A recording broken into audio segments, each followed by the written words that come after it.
आंना लोगोफोर नारजि गोखासोहाय ना खर' एसे दंमोन ओमफ्राय नाजों आलु दरसे होबाय नारजि सिफ्लेबाय बिदै फुदुंबायनो जा गोथाव जाखाबायना बेसेथो गोदै गोदै जानो नङा होमबा गोखाखौबो जानांगौहाय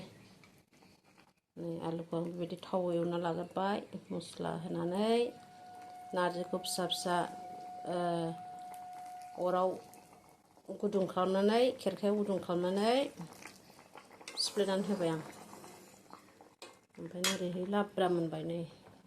स्क्वास आलु लाब्रायाबो गंगार दुन्दिया होलायनाय नै कुकारावसो माबादों आङो थाव सेरखाजोबनानै होमबा गुरै जि गोथाव जाखायोहाय गोदैनो जासे जाखाबाय लाब्राया मोनबाय ओरैनाबो नारजि ओंख्रिया मोनथारबाय आरो नारजि बिदैया नारजि बिदै सम सम जानांगौ नारजि बिदैखौबो